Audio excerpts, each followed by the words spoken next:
Boker Tov les Koulam. Ok, Baruch Hashem. Allez, on va, si Dieu veut, ce matin, faire un petit peu de moussar, un peu moussar halakha, on va dire ça comme ça. Donc j'ai pris un livre de halakha, Orot halakha, dans lequel, oui, on est bien cadré. Le halakha, dans lequel on va comment essayer de faire du moussar, de comprendre finalement qui on est. Le bel Adam, qui il est, c'est quoi un homme finalement, et qu'est-ce qu'Hachem il attend de nous. Hachem, on va essayer de voir ça ensemble, Bezat Hashem, ce matin. Je profite donc Hachem pour un grand bravo à notre Rav Hachem qui il a fait un grand masloul depuis maintenant presque 10 jours qu'il est parti. Il va tout en France. Hein? Il revient que demain. Bezat Hashem, en tout cas il a mis le feu à Paris, il a mis le feu à Lyon, il a fait mieux à Marseille, il paraît que c'est à Marseille très bien. Baruch Hashem, on continue à l'Arbis Torah Hachem nous et tout ce qui peut de l'Izikouy Arabim et donner un maximum de Torah à tout le monde Bezat Hashem. Et à la Chavri, un peu de rikouz. Katouv. Alors c'est marrant parce que c'est marqué dans Siman Aleph, c'est marqué comme ça, Ilchot Yesodé Adat Veshkamat Aboker. Les halachot selon Yesodé Adat, donc les fondements de la religion, si on peut appeler ça une religion, d'accord, Veshkamat Aboker et le fait de se lever le matin et tout ce qu'on va retrouver. Vous allez voir que quand même c'est dans le lien des halachot, on va voir qu'en fait c'est plus du moussar que des halachot. Déjà pour nous faire comprendre une chose, c'est que le moussar, c'est une halakha. Il y a une halakha qui te dit que tu dois faire du moussar.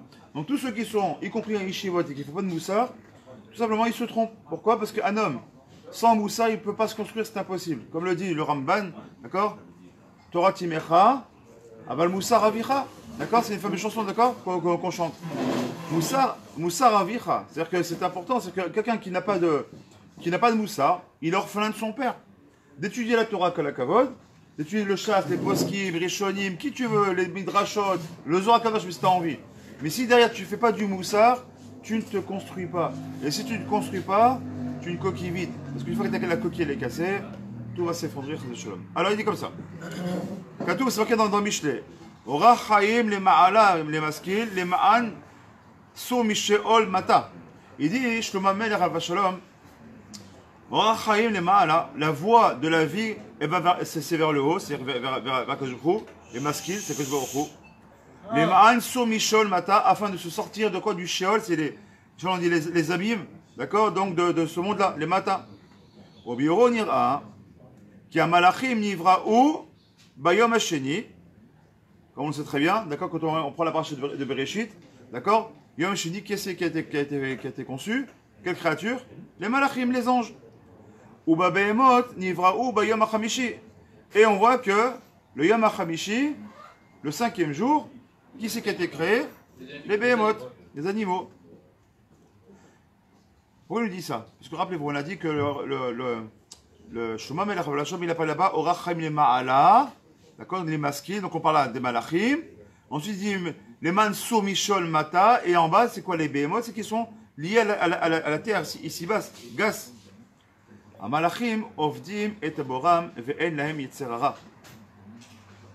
Les malachim, ils servent Hachem, comme nous, mais ils n'ont pas de yetzer hara. הבהמות, יש להם יצר הרע ואין להם דעת. Et les béhémoth, elles ont yetzer hara. Et c'est grâce à ça qu'elles peuvent justement aller copuler avec leur nekeva et de tuer pour leurs besoins, etc. Elles ont besoin de ce yetzer-là.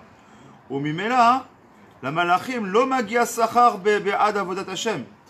Et qu'est-ce qu'on doit comprendre de ça? Est-ce qu'un malach il a le droit d'avoir, est-ce qu'un malach il a un salaire pour le travail qu'il fait? Quand l'ange Gabriel il vient, quand l'ange Raphaël il vient, quand tous les malachim ils viennent pour faire un travail, est-ce que je vous leur donne un sachar? Non. Et pourquoi ils leur donne pas un sachar? Qui? Elam Yitzhara? Comme ils n'ont pas de Yitzhara, ils sont obligés de faire ce qu'on leur demande parce qu'ils n'ont pas de Yitzhara par rapport à ça. ואחרי שאין להם יצרה, ולבהמה, לבהמות לא שייך עונש. Est-ce qu'on peut maintenant, quand on voit maintenant un chat, ici, c'est pas ce qui manque, ici les chats c'est des petits qu'on a ici en Israël. Quand tu vois un chat dans la rue comme ça, qui se comporte avec beaucoup d'arzariout, qui vient attaquer un autre chat, lui crever un œil, lui prendre sa femelle ou ce que tu veux, d'accord? Ou lui prendre sa bouffe. Est-ce que pour autant il va être puni pour ça? Il ne va pas être puni, pourquoi? Parce que c'est l'instinct animal justement qui est là, qui fait que il n'a pas de da'at, ce qui fait ça, il n'y a pas de réflexion, il n'y a pas de savoir, un animal, il fait selon son instinct, pas selon son sechel. Donc il n'a pas de onesh. C'est pour ça qu'au sixième jour, qu'est-ce qu'il a créé Hachem?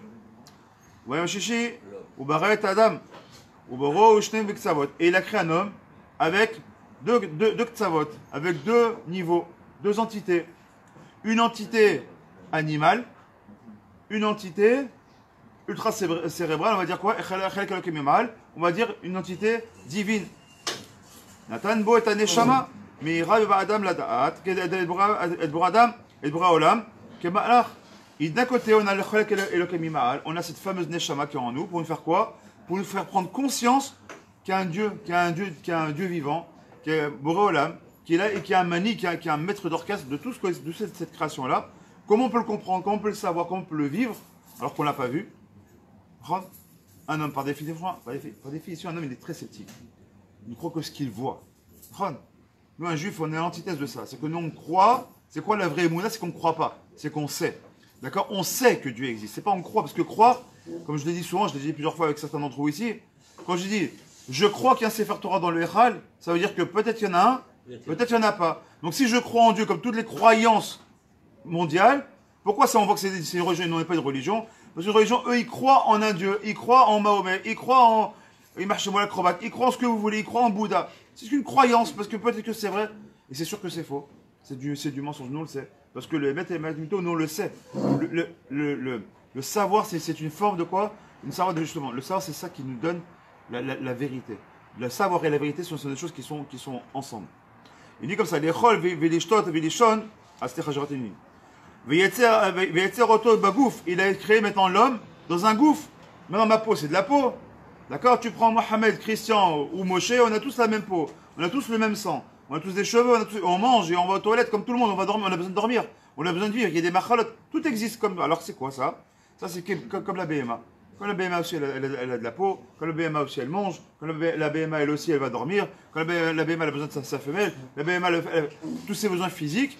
Nous on est pareil. Alors on a ces deux niveaux-là. Donc si on regarde bien, on a d'un côté, on a la Neshama qui est liée, qui est ressemblante en fait finalement aux anges. C'est que la Neshama, il n'y a pas de faute dans la Neshama. La Neshama, elle est zar, elle est pure.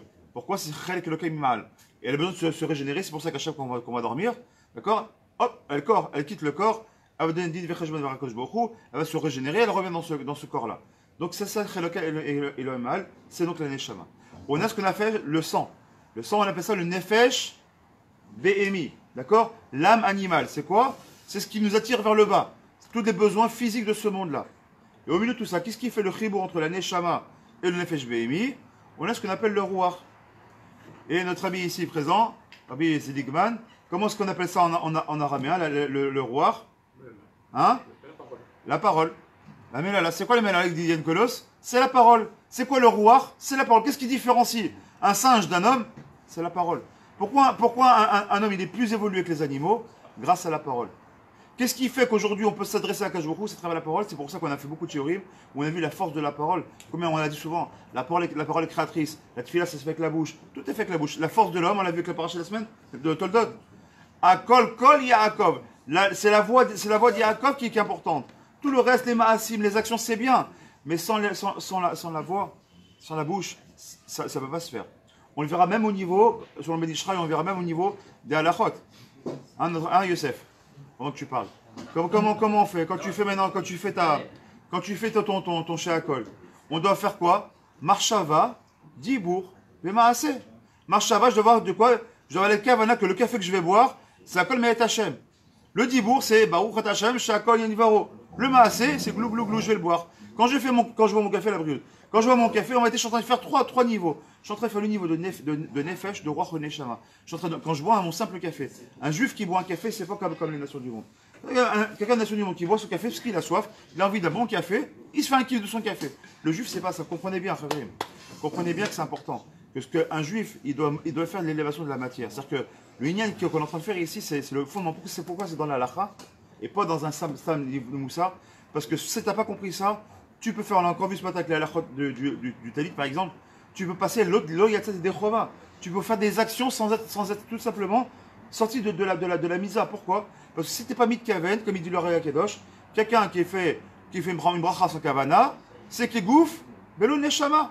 C'est quelqu'un qui fait une bracha, une prière, une bénédiction, sans être mikaven, sans avoir au moins pensé ce qu'il dit, au moins comprendre ce qu'il dit les fachot, au moins les mots. C'est comme s'il avait un corps qui était sans âme. Un corps sans âme s'appelle un mort.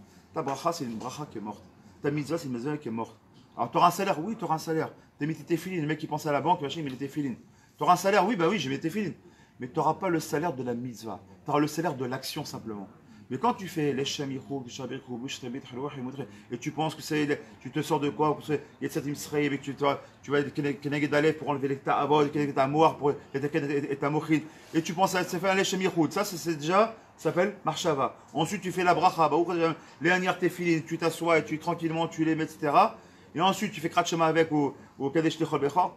Là, tu as fait vraiment, tu as gagné à la fois le salaire et aussi à la fois la mitzvah.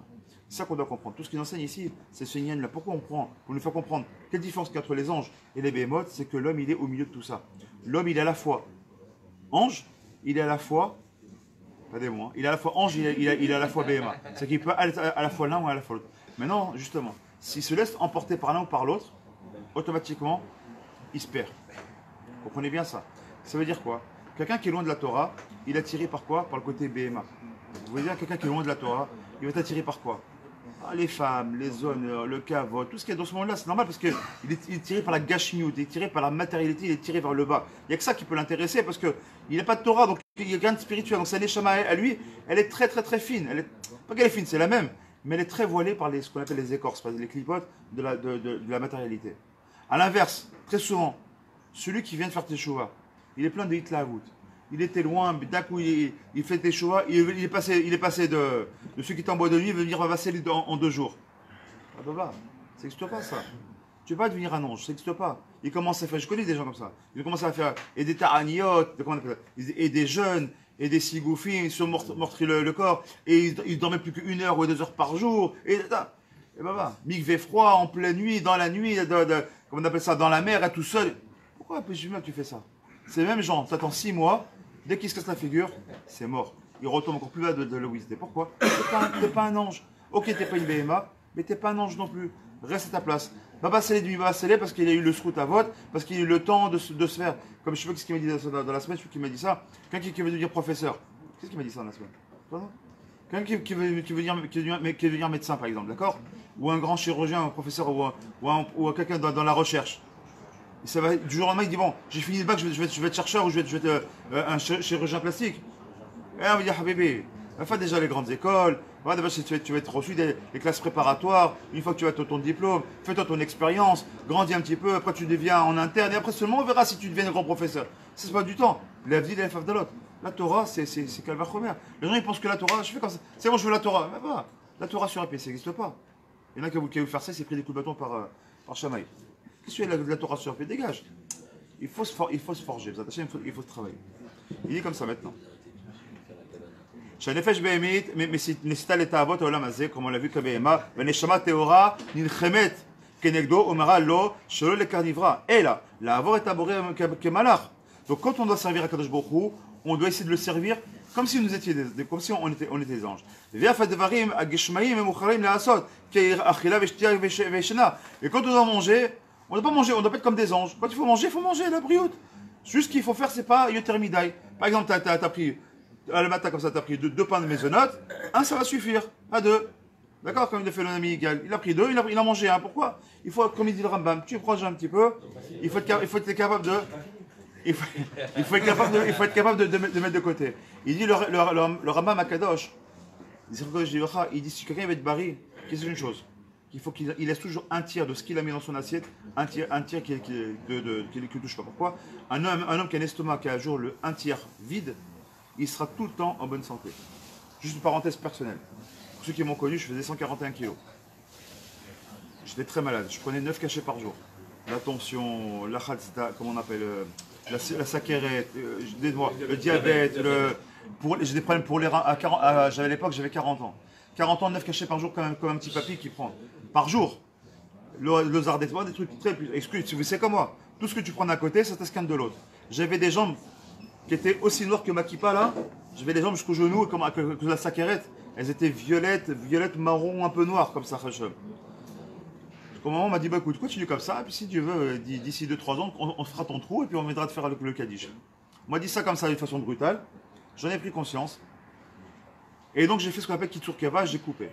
Donc déjà, il ne faut pas en arriver là, c'est une ta'ava qu'il ne faut pas avoir. Bon, mais c'est des circonstances, parce qu'à l'époque j'étudiais beaucoup la nuit, je ne dormais pas du tout. Donc la personne, en l'occasion, vous avez bien compris, celui qui s'est pris pour un malard, c'était moi. J'allais à la plage tout seul dans la nuit, je faisais les mikvahs dans l'eau glacée en plein hiver, et je dormais 1 heure par jour et machin. Le résultat des courses.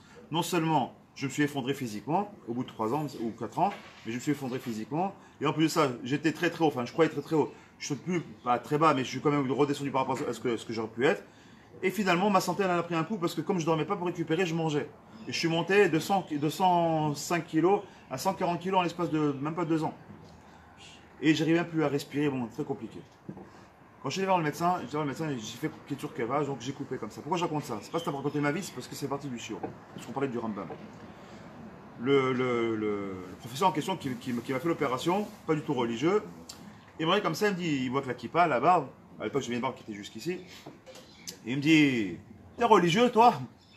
Alors moi, vous savez quoi, les Israéliens, ils sont taquines, ils nous taquinent toujours. Alors moi je leur dis, ben j'essaye, je suis pas sûr, mais en tout cas j'essaye. Il rigole, je rigole, il rigole, je rigole, on s'est arrêté. Et à un moment il me dit, écoute, tu connais le Rambam? Je dis, ouais. Il me dit, ah, pourquoi tu l'appliques pas? Ah déjà, je me suis senti mal, bien évidemment, et je lui dis, Tasbir.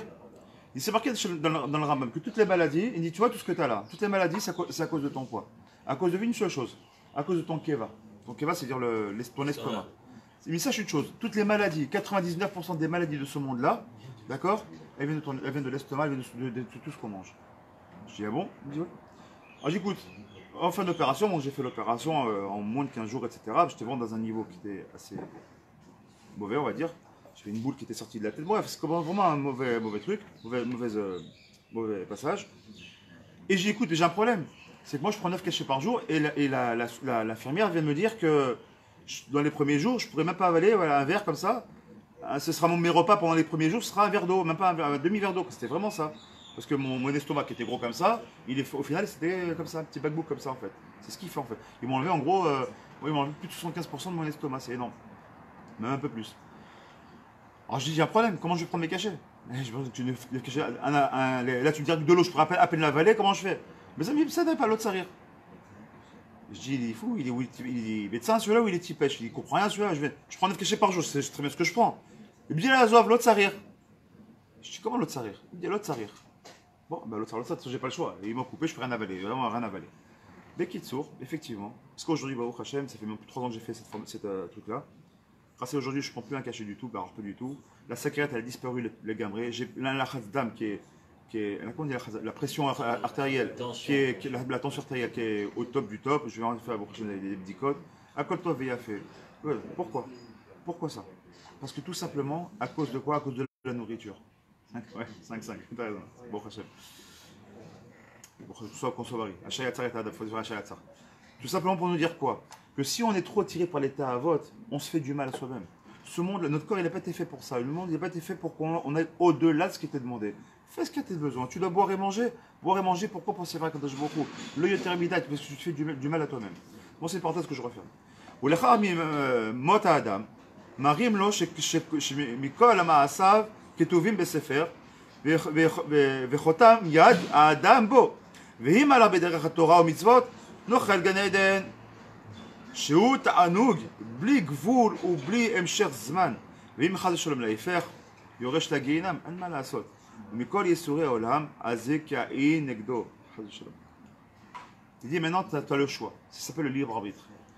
Tu as le choix d'être, de te comporter qui est malach, c'est-à-dire dans ce monde-là pour faire Torah mitzvot, en utilisant ce olam hazé pour préparer ton olam haba, ou alors d'utiliser ton olam hazé qui est olam haba. C'est que pour toi, ton olam hazé, c'est ton olam haba. Et c'est toute la différence. Il dit parce que sache une chose, c'est que de ta main, c'est un langage bien sûr, c'est un langage pour qu'on comprenne, de ta main, c'est ta neshama, celle qui tous les soirs va signer ce que tu as fait de la journée. Vous savez ça? Donc, il dit chaque fois qu'on va dormir, quand on va se coucher, ta neshama, elle va vers Kadosh Baruch Hu, il y a le livre de la vie qui est comme ça, et la neshama, elle dit elle-même, bon alors aujourd'hui j'ai fait ça, j'ai fait ça, j'ai fait ça, j'ai pas fait ça, j'ai arrêté sur ça, j'ai vu tel film, j'ai rêvé un, j'ai fait tes bisous Torah, j'ai fait un, j'ai fait Zikouya Rabim, j'ai des petites mémés, avec tout ce que tu as fait dans la journée, en bien, en mal, Tout ce que tu as fait des Rishima netto, écrit sous ta main, et je sous-signé, Asher Selfati, avoir bien fait ça. Quand tu viendras au Olam et mettre après 120 ans, quand on va te dire, alors voilà, t'as fait ça, je dis, pas du tout, j'ai pas été comme ça. Ah bon? Tu reconnais il va rentrer les livres, tu reconnais ton écriture, tu connais la signature là? Oui, c'est moi. Voilà, c'est toi qui as marqué ça. Enfin, c'est ce qu'il est en train de nous dire ici. Et celui qui comprend ça, qui se prépare à ça, bah, pour Hachem, il n'y a pas de problème. Pourquoi? Pourquoi tu auras peur? Pour Hachem. Gan Eden. On fait Torah Mitzvot, on fait ce qu'il faut faire. On est là pour un travail Messouyam. On le fait. Bah, au Hachem, on aura, grâce à Dieu, on aura, c'est évident, on aura Gan Eden. Mais si maintenant les FR, Shalom, on pense que quoi? Ça ressemble. La vie de l'Avdalot, parce que vous savez qu'il a copié sur deux celui-là. Celui-là, là, comment on appelle? L'étape de la fontaine. Chez moi. Celui-là, là. Non, c'est un anti-juif, il faut savoir, un anti-juif de Torah. C'est celui-là, les femmes de la fontaine. Quand il écrit la cigale à la fourmi, c'est exactement ça. C'est quoi la cigale à la fourmi? C'est la fourmi qui est toute travailleuse, qui pendant que l'autre elle chante et qu'elle rigole, parce que c'est l'été, tout va bien, tout est beau. D'accord, elle chante. Mais quand viendra l'hiver, t'as plus rien à bouffer, comment tu fais? L'année mêlée, elle tac, elle va, elle vient, elle travaille. Shlomo Melech à la vache Shalom, il nous dit, des animaux, on doit apprendre le service divin. Quand tu vois l'animal d'accord, qui vient, l'animal qui vient du mot. Elle est amal, elle veut être amal batora, elle se fatigue l'animal là, comment on appelle ça, la fourmi. Comment on appelle un porc? Le porc, pas le porc, l'animal, le porc de bateau. Comment on appelle ça? Namal. Pourquoi ça vient du mot comme l'animal là, c'est un porc. Vous regardez bien un porc. Si vous mettez comment on appelle, une matslema, il y a des mots, il me semble pas aujourd'hui. Une caméra comme ça, jour et nuit, vous verrez que c'est comme des fourmis. Mettez une caméra comme ça. Sur un porc, mettant en avance rapide, c'est un fourmi. Ça vient, ça court dans tous les sens. C'est une vraie fourmilière. Et le portage, vous regardez ça, il y a une vidéo comme ça. C'est vrai une fourmilière. Pourquoi? C'est ça. Parce que ça arrête dans... Imagine le porc, il fait grève, comme c'était le cas ici pendant un moment. Quand il y avait la Juta italien. Ils ont fait ici une grève, comme la grève italienne. Les gens, ils reçoivent le salaire, ils ne travaillent pas. Ça a duré 3 semaines. J'étais arrivé, moi, ouais. Elle est belle pour ceux qui la font, mais pas pour ceux qui... Il y avait combien? Il y avait presque, je sais pas, au moins 18 bateaux énormes qui étaient au large de, je me rappelle, en 2003, au large d'Ashdod. Tu sais combien ça coûte? C'est des millions de shekels qui coûtent à l'État, parce qu'il y a des knas tous les jours. Le bateau, lui, doit rentrer chez lui. Tu dis, ah, ok, bah, tu payes. Mais ça a paralysé, en très peu de temps, ça a paralysé tout le pays, normal. Parce que le Namal, c'est lui qui va nourrir, qui va tout le pays, surtout en Israël, parce qu'on a tellement des bons voisins. La seule possibilité, c'est passer par la mer, voire par les airs. Donc c'est très compliqué. Nous enseigner comme ça, combien on doit faire attention, qu'on doit comme cette fourmi-là qui pense au lendemain, qui pense Baruch Hashem, à se préparer pour son futur, et ben c'est exactement la même chose, c'est ce que nous dit ici. Vezou shamar shlomo al melech, ora chaim le ma'ala le maskil, le mansou mishol mata. Là on a compris maintenant. Donc si tu es maskil, c'est un peu de sechel, maskil du mot sechel, c'est un peu intelligent. Alors tu vas au-delà, tu vas comprendre ce qu'il y a derrière, pas simplement au jour le jour. Va essayer, qu'on appelle ça, projette-toi dans un monde de quoi? Olam Abba, le monde à venir, celui qui arrive. D'accord? Klomar, Ata Adam Maskil, tu as deux chemins. Oh, les sept aïn lève, les ma'ala, ou bien tu pousses tes yeux et ton cœur qui pointent vers le haut, vers Borolam. Vu derrière Chaim, c'est ce qu'on appelle derrière Chaim. Oh, les habits, les mata, ou alors tu as un visuel quoi vers le bas, un focus vers le bas. À la ta'avot, abeimiot, il y a des ta'avot de ce monde-là. Et dans ce cas-là, la reine, Atsaveotra, Shevora Chaim Shelcha, t'habites rak les ma'ala. Les man so mishol mata. Au clan Arkim, t'habites les mata, tipol, bishéol, chez Amadrega Rishona, chez le Guénam. Le premier niveau du Guénam, c'est beau ce qu'il dit. Le premier niveau du Guénam, c'est ce que c'est? C'est celui qui vit pour ce monde-là. T'as pas compris? J'ai mis un pied dans le tas. Celui qui vit dans ce monde-là. Celui pour qui ce monde-là, c'est le principal. Le Ika, c'est ce monde-là. Il a déjà mis un pied dans le Guénam. Il ne s'en rend même pas compte. Tu ne te rends même pas compte parce que finalement, quand tu es dans ce pays, pourquoi c'est un Guénam? Parce que quand tu es attaché à ce monde-là, quand tes affaires vont bien, c'est bien. Mais si tu es loin de la Torah, tu ne fais pas comme on fait beaucoup nous ici, du moussard, beaucoup de bitachon, et mouna, etc. Quand ton business il marche un peu moins bien, ou quand ta santé elle va moins bien, ou quand ton fils il sort du Derech Torah, ou quand tu n'as où il y a le Shalom Bayit qui commence à s'effriter, comment tu es? En ce qu'on appelle en dikyon. Qu'est-ce que la plus grande des maladies aujourd'hui? La vraie maladie de ce monde-là, c'est le désespoir. Aussi bien chez les juifs que dans les nations du monde. C'est quoi? La vraie maladie de notre monde, de notre génération, c'est quoi? C'est le désespoir. Les gens sont mieux. Il y a jamais autant de gens qui se suicident. J'ai autant de gens qui prennent autant de cachets pour... Les psychiatres ne sont jamais aussi bien marché que les gars qui vont faire l'oseille. On a tous des psychiatres, on a vraiment de quoi faire. Il y a le gens, la première maladie, c'est une maladie psychique. Les gens sont malades de la tête. Ils n'ont rien physiquement. C'est la tête qui ne va plus. Pourquoi? Ils vivent tellement dans ce monde-là. C'est normal. Si tu regardes ce monde-là, ouvrez votre WhatsApp ou je sais pas WhatsApp, votre Internet ou votre Facebook. Qu'est-ce qu'on remet? Les WhatsApp. Priez pour celui-là, il est mort. Celui-là, il est malade. Celui-là, il lui manque un doigt. Celui-là, il va faire une opération. Celui-là, ici. L'Oaleno machin. Dayana Emet. C'est tous les jours de Shabbat. Tu ouvres maintenant celui qui a la radio, il écoute la radio. Il y a la Daesh qui a tué tel machin. Il s'est passé tel tremblement de terre. Dis-moi, il n'y a que ça. Si tu vis dans ce monde-là, la vérité, tu as envie de te suicider. C'est quoi ce monde-là? La pollution, il y a machin, il n'y a plus d'eau, il y a ça. Le Kinneret qui est au niveau le plus bas comme jamais ça a été. Laisse-moi vivre. Ça fout ce qu'on appelle en yiddish. T'en peux plus, tu vois ça. Tu ouvres la télé, la radio, n'importe quoi, t'entends que des jeux. Tu vois le mec qui rentre à la synagogue. Tu viens, t'es tout en pleine fraîcheur. Le mec il est comme ça, il a la tête comme ça. Là, tu l'as vu, il t'a foutu les boules. Ça veut dire quoi? C'est que quand tu vis que dans ce monde-là, quand tu dis pas qu'il y a Boré Olam qui est là pour t'aider, qu'il y a Borchem, en Pachad, en Dagot, en Yushba Olam, il n'y a pas d'inquiétude, il n'y a pas de peur, il n'y a pas de désespoir. Pourquoi? À Kol et Tova, quand tu t'accroches à Kajbokrou, tu sais qu'Akajbokrou il est là, il est sommaire, il est tomer aussi, il est là pour s'apporter, d'accord? Les chaînes, les chaînes, on le chante, d'accord? On le chante, on a qui sur qui s'appuie, d'accord? Que je me il s'endort pas. On a qui sur ce qui s'appuie, c'est Hachem. Alors dans ce cas-là, t'as pas peur. T'as aucun parade de quoi? Tu sais que tu peux être comme un enfant, comme il dit Rabbi Cohen. Pardon. Il dit comme ça, Rabbi Cohen. Il dit, est-ce qu'on a déjà vu un enfant avoir des dagotes? On a déjà avoir des petits-enfants, tu as des petits-enfants, j'imagine. Des petits-enfants? Bon. Est-ce que tu les as déjà vus de dire, papy, qu'est-ce qu'on va manger demain?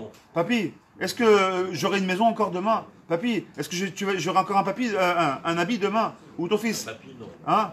Est-ce que nos enfants ils nous ont demandé un jour, est-ce que je vais manger demain, est-ce que je vais boire demain, est-ce que je vais aller de quoi? Non, pourquoi? C'est pour eux, c'est normal. C'est normal. De quoi que mes parents ils vont s'occuper? J'ai même pas la dagal, il n'y a même pas mon esprit bichlal. Pourquoi? Parce que j'ai pas besoin de ça. Ça peut être, ils n'ont pas le séchel pour ça, ils n'ont pas même le date pour ça. Rabbi Cohen nous dit, à qui d'écart que nous, on doit arriver à ce niveau-là. C'est que combien on est des adultes, on doit dire que nous, on est ces mêmes enfants vis-à-vis de Kadosh Baruch Hu. On doit prendre notre séchel, jette ton séchel, ce qu'il dit Rabbi Nachman. D'accord? Arrête d'être trop séchli. Oui, tu comprends, parce que si tu es séchli, j'ai écouté un docteur juste avant d'arriver. Le Rabbi Cohen dit comme ça, il dit parce que sinon la daga, c'est l'inquiétude, elle te quitte jamais. Pourquoi? Là, par exemple, voilà, notre ami ici dans le Chipouti, Bonagui, il a fait un très beau chantier, d'accord? Là, il n'a rien à gagner 30 000 shekels. Allez, Dieu dit Amen. Il a gagné 30 000 shekels. La daga, elle arrive telle que si tu vis que dans ce monde-là, tu dis ok, c'est bien beau, j'ai 30 000 shekels, mais est-ce que il va pas les enlever d'un autre côté? Est-ce que demain, je suis sûr d'avoir un autre chantier? Est-ce que ça n'arrêtera jamais? Tu seras toujours, dès que tu as fini un truc, tu te remets sur une autre daga parce que parce que tu sais pourquoi? C'est la nature de l'homme d'être inquiet et c'est la nature de l'homme d'avoir un parade. Et ça, c'est une bonté d'Hachem au départ. Pourquoi? Je fais une autre parenthèse, ça fait partie du shiur. J'ai beaucoup aimé ça. Akadosh Baruch Hu, il a fait que l'homme il soit un peureux. Vous êtes des peureux, oui ou non? On est tous des peureux. Moi j'ai peur, mais je peux avoir peur. On est tous des peureux. Tu sais pourquoi on a peur? Parce qu'Hachem il veut nous protéger. Justement, c'est comme pour manger. On mange quoi? On mange pour manger, ou on mange parce qu'il faut avoir des kochot pour bien vivre, pour faire la Torah, etc. Je dors pour dormir, ou bien je dors parce qu'il faut, pareil, j'ai besoin d'être barré, mon esprit a besoin de se reposer, etc. Mais il faut comprendre que le pachat c'est la même chose. Pourquoi j'ai peur? Que je me crois, la nature de l'homme, il a créé la peur. Pourquoi? La peur de toucher le feu, parce que sinon, je me brûle. La peur que si je me mets au 12e étage et je me mets sur la rambarde et je regarde le sol, waouh, j'aurai un coup de vertige. Pourquoi j'ai ce son de vertige? La peur du quoi? La peur du vide. Pourquoi j'ai la peur du vide? Simplement parce que c'est fait pour que tu ne tombes pas. Si on regarde, même on prend le même enfant. Mettez un enfant qui a 3 ans. Mettez-le au 12e étage. Est-ce qu'il a peur de s'approcher? Non. Pourquoi? Parce qu'il n'a pas de séchel. Qu'est-ce qui différencie? Est-ce qu'un enfant peut mettre les doigts dans les prises? Oui. Est-ce qu'un enfant il peut même toucher une flamme?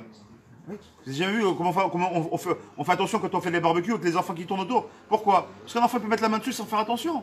Pourquoi il fait ça? Parce qu'il n'a pas le séchel. On veut bien comprendre que tout est une question de darat. Une question maintenant, tout dépend de nous. Donc si tu es capable de comprendre qu'il y a Boré Olam, si tu es capable de comprendre qu'il y a un gestionnaire dans ce monde-là, tu es capable de comprendre qu'il y a un chef d'orchestre qui gère tout de A à Z, alors tes pradim, tu les as plus. Tes dagot, tu les as plus. Ton lendemain, tu n'as rien à faire. Oh, je suis en bonne santé. Bon, demain, je le serai encore. Pourquoi? Parce qu'à Kajbourou, on dit Hachem Meler, Hachem Malar, Hachem Yimlor. Le Dieu, c'est Dieu, il est roi aujourd'hui. Mais il était roi hier, il sera roi demain. Il dit, le Rabbi Yeshua Pinto, Que jour il donne une grande fois chez les mains. Il dit que même on a un problème de dire chaque fois, nous on dit souvent Hachem Yahazor, Dieu nous aidera. Il dit Chaz Shalom, Mali Hachem Yahazor. C'est quoi Hachem il va t'aider? Pourquoi? Il t'a pas déjà aidé? Il t'aide pas maintenant, il t'aide pas encore après. Il dit Hachem Hazar, Ozer ve Yahazor. Nous on dit toujours Hachem, bon, Dieu il m'aidera. Pourquoi? Tu crois qu'il t'aide pas déjà? Ben non. Tu crois que le chou que je suis en train de donner, Baruch Hashem, c'est pas Bisrout Hashem. Il m'a donné la force de trouver les pages, de comprendre, d'essayer d'expliquer, de donner le truc, d'essayer de faire du vrai Torah, à être à Ol Moshe, en Eretz Israël, Baruch Hashem qui est mieux que nous, avec un Mezegavir Ketov. Tu crois que tout ça, c'est à cause de Met Hashem. Ce livre-là, il est Met Hashem. C'est que je crois qu'il n'avait pas que ce livre, il n'existerait pas. C'est que je crois qu'il ne voulait pas que ce café, le café n'existe pas. Si à jour il ne voulait pas que quand je bois mon café, j'ai un goût de café, tu ne l'aurais pas. C'est ça qu'il faut comprendre, c'est que tout ce qu'on a, nous, on croit que tout, c'est normal. C'est normal quoi, il y a un goût de café, il y a un goût de café. Je prends quelque chose d'amer, il est amer, je le sens. C'est sucré, je le sens. Et quand tu es Metsunan, quand tu es grippé, comment on dit? Bien enrhumé, grippé. Tu manges toi, tu as l'impression que c'est pas possible. Tout ce que je mange, on dirait du carton. Tout ce que je bois, il n'y a aucun goût. Ça vous est déjà arrivé ou pas, des fois de perdre le goût? Moi ça m'est arrivé pendant, j'étais un peu plus jeune, j'avais mangé quelque chose peut-être qui était avarié. Pendant 3 jours, j'ai perdu, c'est un guinam. Pendant 3 jours, j'ai perdu le goût de tout. Quand je dis de tout, je mettais du piquant dans ma bouche. Je dis, c'est pas possible, je sentais quelque chose. On va parler brûlure à l'estomac, je sentais plus rien. Ni salé, ni sucré, ni... Vous savez quel guinam c'était? Hachem. Tu sais quoi, donc pour dire que tout ce qu'on croit que c'est normal, tout est à col normal, à col tov, c'est un acquis, exactement, c'est le mot. Je crois que c'est un acquis, rien n'est acquis. Mais justement, il faut remercier déjà pour ce que tu as. Même le goût que tu as dans la bouche, remercie pour ce que tu as. Pour la table sur laquelle tu te poses, remercie. La chaise sur laquelle tu es assis, remercie même pour ça. À Kol Tov, comme il dit le Ravarouche, chaque fois qu'il commence un chiour, première chose qu'il fait, vous avez vu le Ravarouche, il fait un chiour, il dit Toda l'Ebrolam, la microphone, Toda l'Ebrolam, la matzlema, Toda l'Ebrolam, la shulchan aruch, Toda l'Ebrolam, la kissécheli, Toda l'Ebrolam. Tu dis, ça va, on n'est pas chez Mickey là, ça va. Mais le pire, c'est que parce qu'il est qu'un grand sourire, un bon Breslev, parce qu'il le vit vraiment. Il a conscience que si Borolam il ne voulait pas, t'as pas tout ça. Si Borolam il ne veut pas, t'as rien. Et celui qui est SDF, il va dire celui qui est SDF, ça va une shulchan, n'importe qui une shulchan. Mais celui qui est SDF, il n'a pas de shulchan. Celui qui est SDF, il n'a pas de qui c'est. Celui qui est SDF, il n'a même pas avec qui parler parce que personne, il n'a même pas de famille parce que tout le monde lui a tourné la tête parce qu'il est SDF. Combien on doit comprendre? Combien on doit comprendre ça? Combien c'est important pour nous? On a des enfants, on a une famille, on a des parents, on a une maison. Ok, il y a ce qu'il y a, on veut toujours plus, c'est sûr. Il faut prier pour ça. On continue un petit peu, et après, nous sommes arrivés. Donc on a compris que c'est quoi? Orach Chaim, la voie de la vie, cherche la vie, d'accord? Soit Chafetz Chaim, recherche le Chafetz Chaim, c'est quoi Chafetz Chaim? C'est celui qui cherche la vie, recherche la vie. Et une Chaim est là, Torah, quelle est Torah de Chaim? Ok, on continue. Bechol bar da'at yesh lo le'avin, kemo she'im nire melech basar v'dam, bone binyan yakar u'murkav u'shnei afachim, u'avanim ikarot she'em afyefe. Il dit comme ça, pour une autre idée comme ça, il dit quand tu prends un roi. Un roi dit bon j'ai besoin d'un beau château qui soit à la hauteur de ce que je suis. D'accord? Dans ce château-là, qu'est-ce qu'il a créé? Il a besoin de créer un château qui soit un château comment? C'est beau. Et oui, les châteaux de Versailles. C'est clinquant comme ça, c'est joli, c'est beau, etc. Mais si on regarde les fondations, comment se défait les fondations? C'est quoi les fondations? C'est clinquant comme ça, c'est du beau, il y a l'homme et machin. C'est de l'argile, c'est du sable, c'est de la boue, c'est de la terre, c'est du mortier, c'est des briques, c'est ce que tu veux. Ah, t'es pressé? Ah bon. Non, ils ne sont pas arrivés. Qu'est-ce que tu as besoin? C'est quoi l'Yesod? Il dit Akadosh Baruch Hu, la ville de Favdalot, Akadosh Baruch Hu, c'est le roi. Il va à Harmon. Mais pourquoi il écrit sur la mazé? Il a besoin de sur la mazé. Il a chez Vachim, pourquoi il a besoin d'Aretz? D'accord? Il s'est mourra Shamaim et Tagal Aretz. Et pourquoi il a besoin d'Aretz? Il dit c'est comme ce roi-là. Quand tu veux un beau château, il faut des fondations pour ce château-là. Fondation, c'est la boue, c'est le machin, etc. Mais c'est ce qui fait maintenir tout ton château. Tout ton beau château qui est clinquant. Si derrière c'est la baisse, si ce n'est pas bonne, tout ce beau château qui est, il va s'écraser. C'est pour ça qu'Hachem, il veut vraiment que tu sois un grand de Torah. Travaille sur tes basis. C'est quoi tes basis? Travaille sur tes midot. Travaille sur tes midot. Parce qu'avant de construire la Torah, comme c'est marqué, celui qui rajoute de la Torah, vous savez comment on l'appelle? Dans la Gemara, on l'appelle Chamor Noses Farim. Un âne sur lequel on rajoute des livres. C'est quoi? Vous savez qu'un âne, il est capable de porter 3 fois son poids et de dormir debout, avec 3 fois son poids. Ça commence à dire quoi? Pourquoi le chamor? Le chamor, il vient de la chose chomer, d'accord? Du chomer, c'est quoi la matière? Tu vas avoir tout ça, toute cette cifrière dans la tête. Mais si en dessous, tu n'as pas la bassise, à un moment donné, tout va s'effondrer. T'as beau être, t'as la zakan qui est jusqu'ici, jusqu'au nombril. C'est Alpikava, jusqu'au nombril, c'est les kadosh kodashim.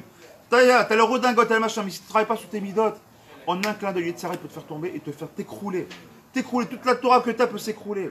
Combien nous on entend, malheureusement, on entend des gdolim, c'est pas possible. Comment ça, un rabbin comme ça, il a pu faire ci, c'est pas possible. Comment c'est incompréhensible? Un tel religieux qui est à Bnei-Brak en plus, quelle histoire! On entend des choses qu'on ne devrait pas entendre dans le monde Haredi ou tout simplement religieux. Et Bichal juif en l'occurrence, mais quel va faire quand dans un monde Haredi ou ultra-orthodoxe? Pourquoi ça arrive ces choses-là? Pourquoi ça arrive? Parce qu'on ne travaille pas trop sur les midotes, pas suffisamment sur les midotes. Non, je sais pas, c'est pas grave. Je vais finir. Je dis que Bezrat Hashem, on comprend bien de ça, que ce harmone-là, que je vois, il a besoin de ça. Quand il veut créer un monde, il a créé ce monde de l'Olamazé, pour lui c'est une importance capitale, comprenne bien ça. Vezeu Shamar, Akfaya ben Me'alelai. Donc il dit comme ça, c'est marqué dans le Pirkei Avot, Istakel Beshoshat Varim, Ve'en Ata Ba L'idée Avera. Quelqu'un pour qu'il ne rentre pas dans la Vera, on finira avec cette Mishnah-là, Pirkei Avot. D'accord? Qu'est-ce qu'il dit comme ça? Il dit comme ça. Da Ma'in Bata. Velian Ataoler, les filmis Atadin Vecheshbon. D'où tu viens? On vient commencer d'où est-ce qu'on vient? On vient d'une petite goutte comme ça, putrifide comme ça, qui sent pas très bon, qui sent ces petites gouttes de sperme comme ça qui vaut rien du tout. Un petit truc comme ça, tu veux t'enorgueillir. T'es balèze, t'es grand, t'es beau gosse, t'es ce que tu veux, t'es. Ça veut dire, n'oublie pas d'où tu viens. Au départ, t'as un petit truc comme ça, c'est que je crois que t'as cette bracha là. Finalement, ok, t'es tout balèze, t'es tout beau, t'es tout mignon, t'es ce que tu veux, t'es une belle fille, t'es ce que tu veux. Tu finiras bouffé par les vers. Tu vois, tout ce qui est, toute cette beauté là, ça finira bouffé par les vers là. Ou tu t'en regardes de quoi? Tu finiras comme tout le monde, 6 pieds sous terre, et les toilettes ils finiront pas par te bouffer. D'accord? Et c'est une chose. Qu'est-ce qui se passera? C'est que c'est les gens qui donnent un dîner Vecheshbon. Alors pourquoi, si tu comprends ça, si tu vis ça, de quoi tu t'enorgueillir? Que tu sois balèze, que tu as une belle voix, que tu as des beaux yeux, que tu as des machins. Dis-toi d'Hachem, les Borolam, que Baruch Hashem, tu es une personne qui est de belle apparence, Baruch Hashem, c'est une tova pour toi, mais viens pas t'enorgueillir de ça. C'est évitera d'être dans la faute. Klomar, Shane Shama, Ichelek, Elokem Ima'al, Vetachouv, les Mekora, ou les Fechagouf, Ma'inba, les Tipasroa, comme on l'a dit, ou l'Intaoler, on a dit, tu iras Afar, Veriva, Vetola'a, Bazé, Barou. Et là, il s'acclache à Tachlit, Anefesh, Elokit. Donc on voit bien d'ici que qu'est-ce qui est important, c'est quoi le tachlit de l'homme? C'est le quoi? C'est le Nefesh Eloki. D'accord? Velachen, Kodem Kol Tsarir, Adam, la Da'at, Yesode, Toratenu, Agdosha, Veteora. C'est pour ça qu'un homme, il se doit d'apprendre tous les principes des Hashem de base, de notre Torah, de la Tahara et l'Agdosha. Donc c'est pour ça qu'après il va commencer tout de suite après dans la Lachot, donc de Ashkamat Aboker, des brachot du matin, des Tzadaïm, Ashayatzar, Vechole. Qu'on comprenne bien ça en conscience. Le jour où il attend de nous qu'on fasse un travail. On fasse un travail, mamage darga, d'accord? Quand c'est marqué dans la paracha de Vayetse, d'accord? L'échelle, c'est quoi? L'échelle, elle était les pieds sur terre et la tête, elle était dans les cieux, d'accord? Mais d'abord les pieds sur terre. Il faut savoir de qui on est. On est prochain des hommes, des êtres humains. Un être humain, il peut tomber. Un être humain, il a un yetzer. Un être humain, il est en guerre. Il est en guerre tous les jours avec son yetzer. Mais tous les yets, c'est quoi? C'est des kovesh et titzro, c'est des choses qu'on a fait hier. Notre travail, nous, Bezrat Hashem, c'est des kovesh et titzro. D'être capable d'avoir la force de se battre contre les Yitzhara. Bezrat Hashem, si on arrive à ça, alors c'est sûr qu'on arrivera à faire des belles choses. Bezrat Hashem, c'est que le coup, il nous donne ces kochot là, de servir le Kajbohu, les Shem Shamaim. Même quand on a un Dvar Torah, de ne pas s'enorgueillir du Dvar Torah, dire, ah, bon, il y a 25 personnes qui regardent, ou il y avait 1000 vues, ou 2000 vues, ou truc. On n'en a rien à faire. Et écart de dire, pourquoi tu fais ça? Les Shem Shamaim, il faut donner. Tu peux partager, partage. Tu connais quelqu'un, tu as entendu un chidouche, partage. C'est ce qu'on appelle un chidouche. Comme notre mon ami ici, Rabbi David ici présent. Et quand est-ce qu'on dit un chidouche, ça s'appelle un chidouche? C'est quand tu as une nouveauté pour toi, mais que tu l'as transmis. Tant que tu ne l'as pas transmis, ça ne s'appelle pas un chidouche.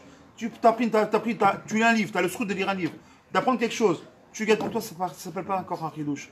Le chidouche, c'est quand tu as appris quelque chose de nouveau et que tu as transmis, seulement là on considère que tu as fait un chidouche. Hashem, qu'on ait beaucoup de chidushim, qu'on fasse beaucoup de zigouillards à Bezrat Hashem, que le jour il nous aide dans notre travail d'Hashem. Rabbi Hanania ben Akasha, Omer Ratzak, les Israël.